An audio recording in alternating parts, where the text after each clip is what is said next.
پہاڑوں کے درمیان ایک چھوٹا سا گاؤں تھا۔ ندی کے کنارے ایک لکڑی کی جھونپڑی، جس کی چھت پر پتے گرے رہتے اور چاروں طرف پائن کے درختوں کی مہک پھیلی رہتی۔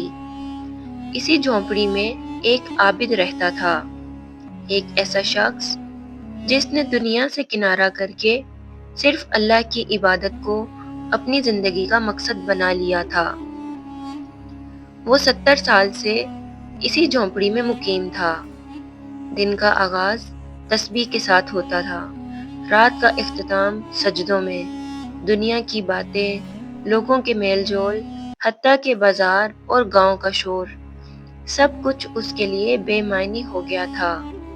اس کی داڑھی سفید ہو چکی تھی، آنکھوں میں نور، چہرے پر سکون اور دل میں بس ایک ہی صدا، اللہ اللہ۔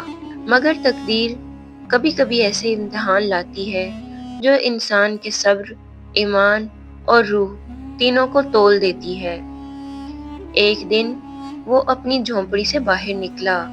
ہوا کچھ تیز تھی اور اس کے چہرے پر برسوں بعد دھوپ پڑی۔ پہاڑوں کے نیچے کی بستی سے ہلکی سی ہنسی اور بانسری کی آواز آئی۔ وہ رکا، کان لگا کر سننے لگا۔ پھر جیسے کسی نے دل میں کوئی دروازہ کھول دیا ہو، اس کے قدم خود بخود اس سمت چل پڑے۔ وہاں ایک عورت تھی، نرم آواز میں بات کرتی ہوئی۔ شیطان نے اس عابد کے دل میں وسوسہ ڈالا، اور وہ عابد جو 70 سال تک گناہ سے بچا رہا، 7 دن اس عورت کے فتنے میں گرفتار رہا۔ 7 دن 7 راتیں، پھر ایک رات اچانک اسے اپنے رب کی یاد نے جھنجھوڑ ڈالا۔ اس نے اپنے کپڑے پھاڑ دیے، رونے لگا، چیخنے لگا اور فجر سے پہلے ہی وہاں سے بھاگ نکلا۔ وہ پہاڑوں کے بیچ چلتا رہا، نالا عبور کیا، پتھروں پر گرا، ہاتھ زخمی ہوئے، مگر زبان پر بس یہی تھا، یا اللہ، میں نے تیرے سوا کسی کو نہیں چاہا تھا، مجھے معاف کر دے۔ وہ اب ایسا تائب ہو چکا تھا کہ ہر چند قدم چل کر رک جاتا، زمین پر سجدہ کرتا، روتا اور توبہ دہراتا رہتا۔ اسی طرح کئی دن گزر گئے، پاؤں میں چھالے، کپڑے میلے، جسم کمزور، مگر دل میں توبہ کی روشنی تیز ہوتی جا رہی تھی۔ ایک شام جب سورج پہاڑوں کے پیچھے ڈوب رہا تھا، وہ ایک ایسی جگہ پہنچا جہاں 12 مسکین رہتے تھے۔ جھونپڑیاں کمزور، چولہے بجھے ہوئے اور ان کے چہروں پر بھوک کی لکیر صاف نظر آتی تھی۔ عابد تھکاوٹ سے وہیں گر پڑا۔ رات کا وقت تھا۔ تھوڑی دیر میں ایک نیک دل راہب آیا۔ وہ راہب روز ان 12 مسکینوں میں ایک ایک روٹی بانٹتا تھا۔ اس رات جب راہب نے روٹیاں تقسیم کی تو اس نے عابد کو بھی مسکین سمجھ کر ایک روٹی دے دی۔ یوں ایک مسکین رہ گیا جس کے ہاتھ خالی تھے۔ اس نے راہب سے کہا، آج مجھے روٹی نہیں ملی۔ راہب نے حساب لگایا تو اس نے کہا، میں نے تو 12 کی 12 روٹیاں دے دی ہیں۔ پھر اس نے سب سے پوچھا، کیا کسی کو 2 روٹیاں ملی ہیں؟ سب نے کہا نہیں۔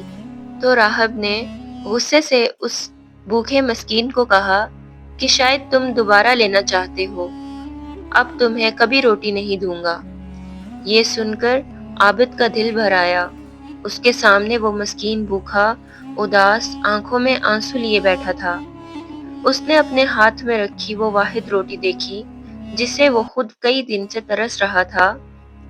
پھر آہستہ سے وہ اپنی جگہ سے اٹھا اور روٹی اس بھوکے کے ہاتھ پر رکھ دی اور مسکرا کر کہا، کھا لو بھائی، مجھے بھوک سے زیادہ شرم آ رہی ہے کہ میرے پاس یہ روٹی ہے اور تم خالی ہاتھ ہو۔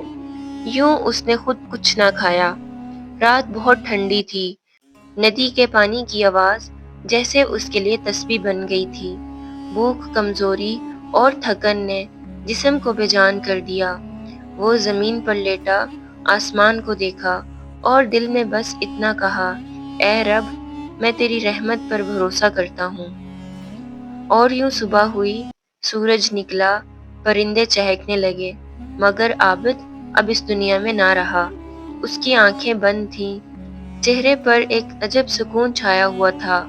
پھر جب فرشتوں نے اس کے اعمال کا وزن کیا تو 70 سال کی عبادت ایک پلڑے میں اور گناہ کی 7 راتیں دوسرے میں، تو گناہ کا پلڑا بھاری ہو گیا۔ لیکن جب اس روٹی کو جو اس نے مسکین کو دی تھی عبادت کے پلڑے میں رکھا گیا تو وہ پلڑا جھک گیا۔ فرشتوں نے عرض کی، اے رب، یہ تو ایک روٹی تھی۔ اللہ تعالیٰ نے فرمایا، ہاں، مگر اس نے وہ روٹی میری رضا کے لیے دی تھی۔ جب بندہ میری خاطر دیتا ہے تو میں اس کے گناہ مٹا دیتا ہوں۔ تو یوں وہ عابد جس نے 70 سال عبادت کی پھر ایک لمحے کو بھٹک گیا، اللہ کی ایک ہی نظر کرم سے بخش دیا گیا۔ اللہ کی رحمت کے دروازے کبھی بند نہیں ہوتے۔ یہ قصہ ہمیں یہ سکھاتا ہے کہ کبھی کسی نیکی کو معمولی نہ سمجھو اور کبھی کسی گناہ کے بعد مایوس مت ہو، بلکہ تمہاری سچی توبہ، تمہارا خلوص اور تمہاری ایک نیکی اللہ کی نظر میں تمہاری پوری زندگی بدل سکتی ہے۔